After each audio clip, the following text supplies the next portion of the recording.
From the Detroit Free Press, it's Tuesday, January 5th. Here are today's top stories, presented by Bush's Fresh Food Market. Bush's has over 4,000 Michigan products, including the freshest fruit and vegetables, meat, seafood, and baked goods. Stop by one of Bush's 16 locations for the personal service you expect from your neighborhood grocer. This is Todd Spangler, Washington correspondent for the Detroit Free Press. Wednesday promises to be a contentious day in Washington as Congress sits down to count and finalize the votes from the November 3rd election. Democrat Joe Biden won that election, but President Trump continues to claim that he would have won but for fraudulent votes in several states, including Michigan. There's been no evidence of widespread corruption, and judges have tossed the accusations of problems as not credible. But many Republicans continue to object to the Electoral College count. On Monday, a new Michigan Congresswoman, Lisa McClain, suggested she might vote against seating electors for Biden, even though she won in the same November election that he did. Some other Republicans, though, aren't having it. Congressman Fred Upton of Michigan said Monday that any effort to overturn the election will set a dangerous precedent. As such, the effort to stop Biden from becoming president is expected to fail, especially with Democrats in control of the U.S. House. But it could still take hours of heated debate before the issue is settled. This is Detroit Free Press auto critic Mark Phelan. The Free Press 2021 Car, Truck, and SUV of the Year set new standards for design, value, and features. Cadillac packed a bigger and more luxurious version of its Escalade SUV with beautiful materials and advanced features like augmented reality navigation. That's just the start, as the big SUV also gets ready to roll out a new generation of Super Cruise, the best hands-free driving system in any vehicle. For the first time in decades, the 2021 Escalade gives Cadillac a flagship model as good or better than anything from Mercedes, BMW, or Lexus. The Ford F-150 pickup is America's best-selling vehicle, and the 2021 model isn't going to change that. It taps into the latest technology, as well as offering cabs with as much room comfort and design excellence as many luxury models.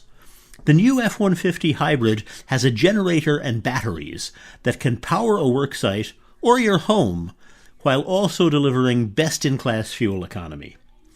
Simple, innovative touches like a tailgate with workbench features should help the F-150 remain a favorite for work and play. Hyundai's Elantra compact sedan is a value-packed little car with features and design touches that are more penthouse than bargain bin. The high-def instrument cluster looks like it comes from a $100,000 luxury sedan, not one you can get for under $20,000. An elegant interior design and plentiful safety and assistance features show Hyundai respects its buyers' taste and intelligence.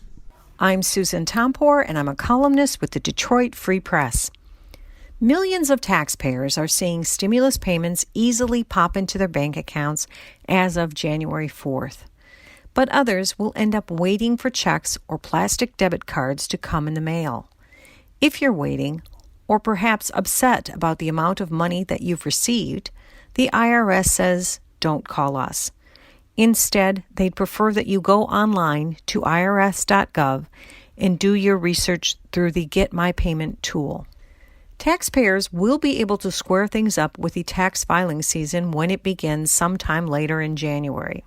The 2020 federal income tax return will include what's called a recovery rebate credit, and that credit will apply to both the first and the second round of stimulus payments.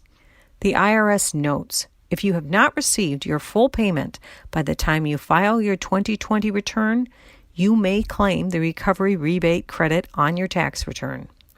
Many people are having an easy time getting the money.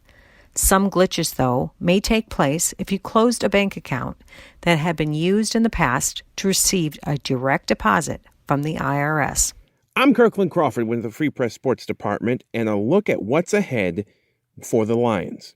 We are hearing many of the usual suspects when it comes to filling the head coaching vacancy, but Dave Burkett has one name that he's keeping an eye on.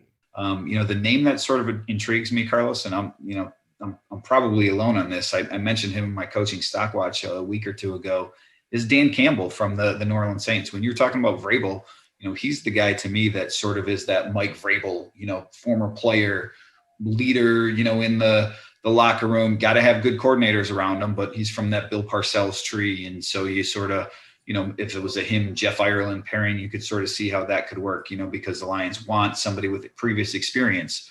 For more stories from the Detroit Free Press, be sure to check out freep.com. That's FREEP.com. If you're a fan and want to support our quality local journalism, subscribe. Go to freep.com/special offer.